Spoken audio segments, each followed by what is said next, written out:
Harrison Bergeron by Kurt Vonnegut Jr. The year was 2081, and everybody was finally equal.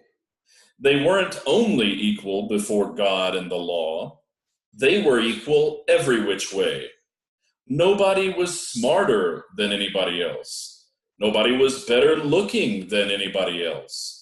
Nobody was stronger or quicker than anybody else. All this equality was due to the 211th, 212th, and 213th Amendments to the Constitution and to the unceasing vigilance of agents of the United States Handicapper General. Some things about living still weren't quite right, though. April, for instance, still drove people crazy by not being springtime.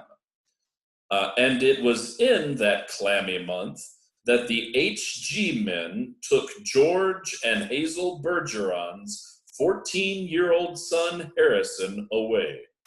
It was tragic, all right, but George and Hazel couldn't think about it very hard. Hazel had a perfectly average intelligence, which meant she couldn't think about anything except in short bursts. And George, while his intelligence was way above normal, had a little mental handicap radio in his ear. He was required by law to wear it at all times. It was tuned to a government transmitter.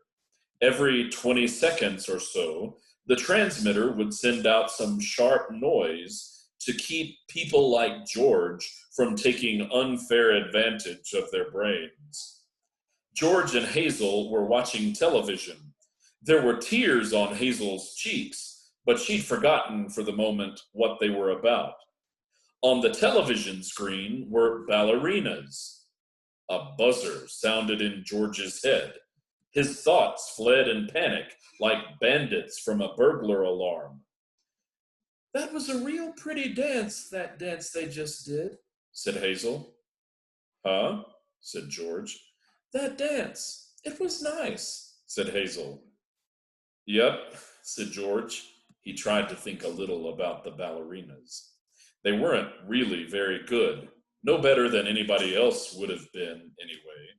They were burdened with sash weights and bags of birdshot, and their faces were masked so that no one seeing a free and graceful gesture or a pretty face would feel like something the cat drug in. George was toying with the vague notion that maybe dancers shouldn't be handicapped.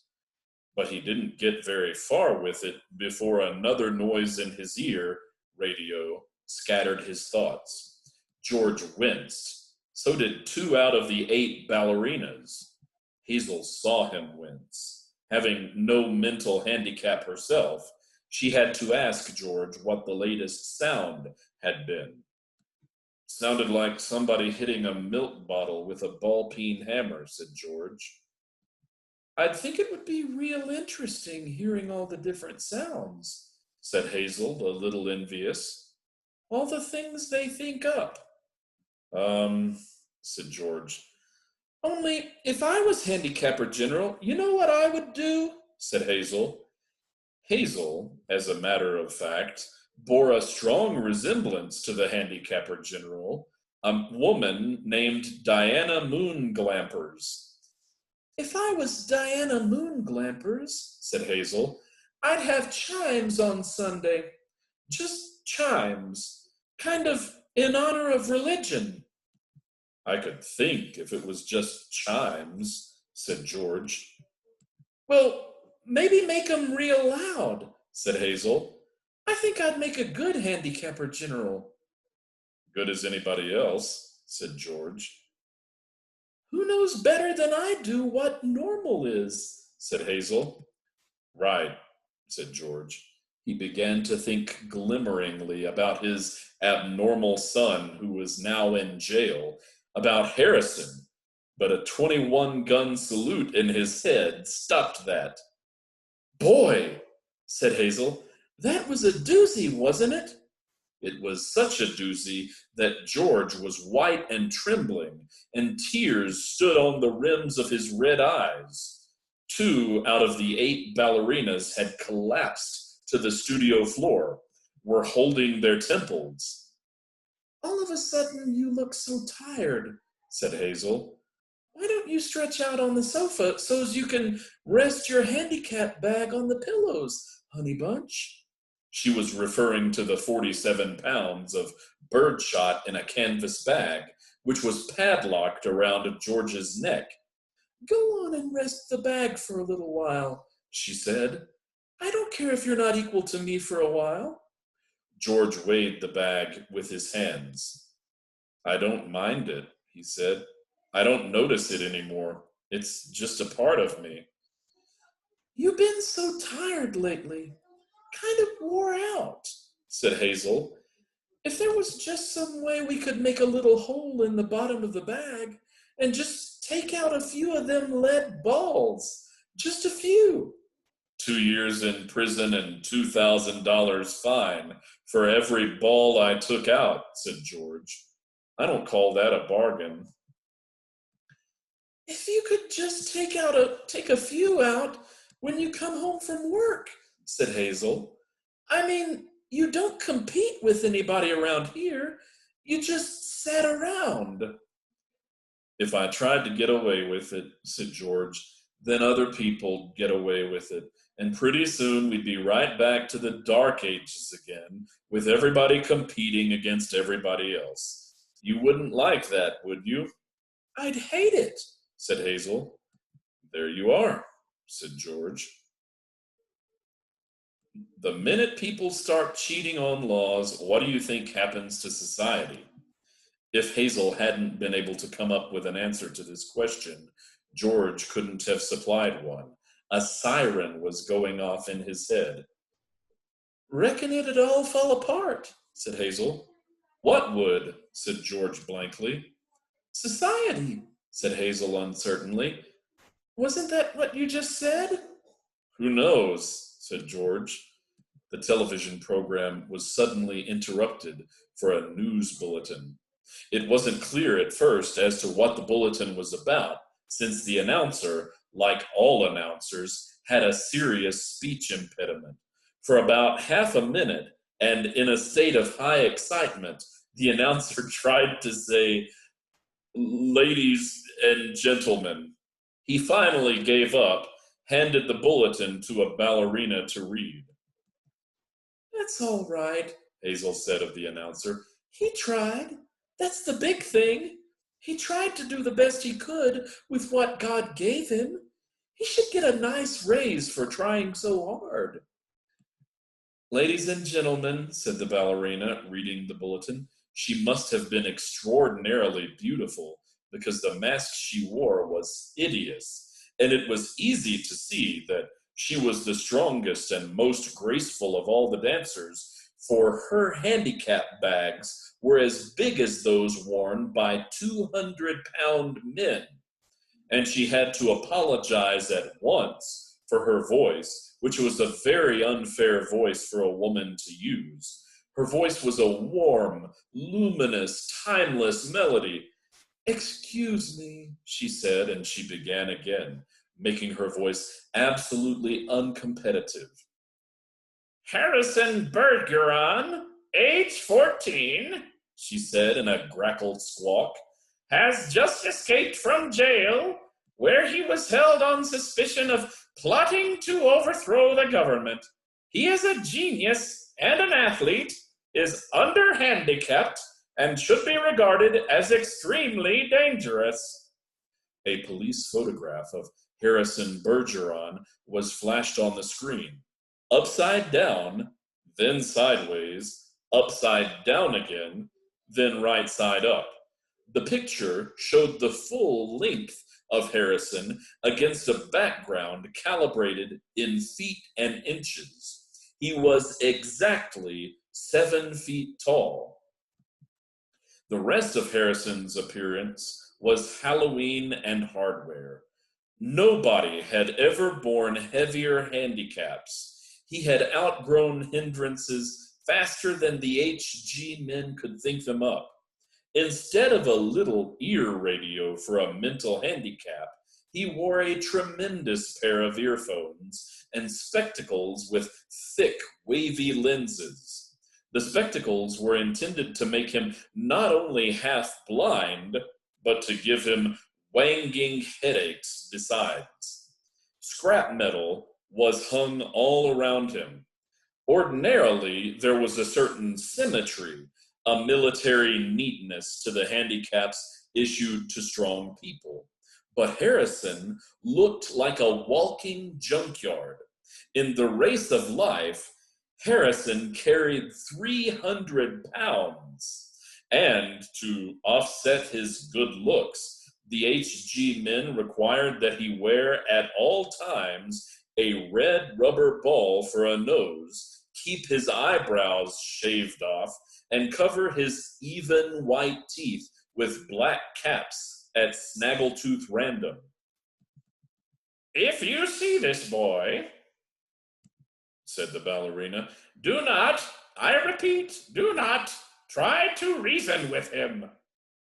There was the shriek of a door being torn from its hinges. Screams and barking cries of consternation came from the television set. The photograph of Harrison Bergeron on the screen jumped again and again, as though dancing to the tune of an earthquake. George Bergeron correctly identified the earthquake, and well he might have, for many was the time his own home had danced to the same crashing tune. "My God," said George, "that must be Harrison." The realization was blasted from his mind instantly by the sound of an automobile collision in his head. When George could open his eyes again, the photograph of Harrison was gone.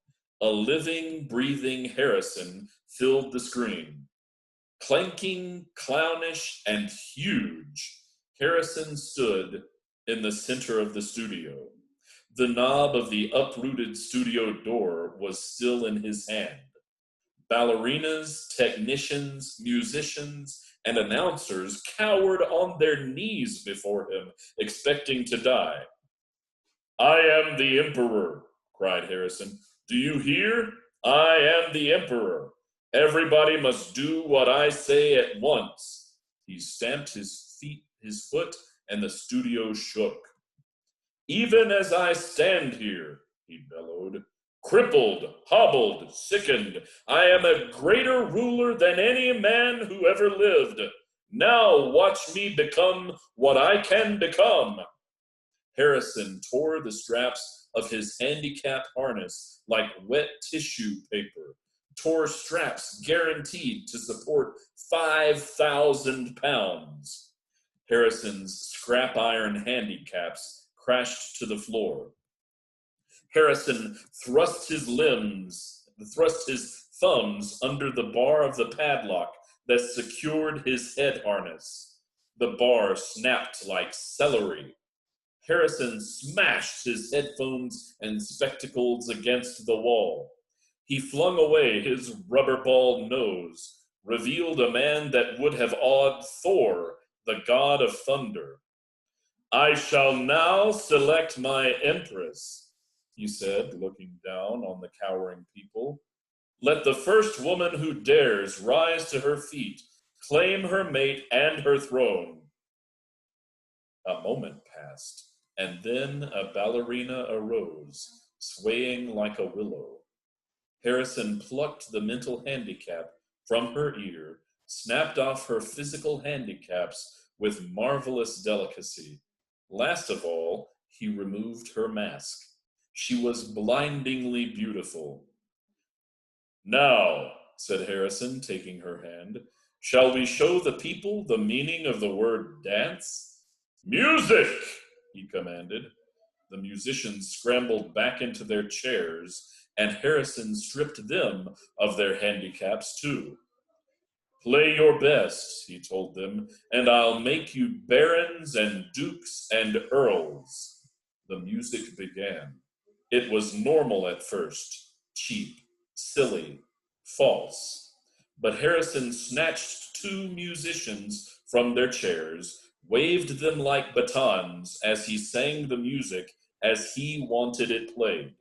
He slammed them back into their chairs. The music began again and was much improved. Harrison and his empress merely listened to the music for a while, listened gravely as though synchronizing their heartbeats with it.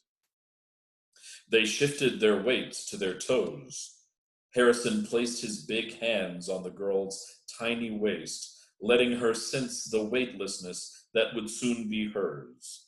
And then, in an explosion of joy and grace, into the air they sprang.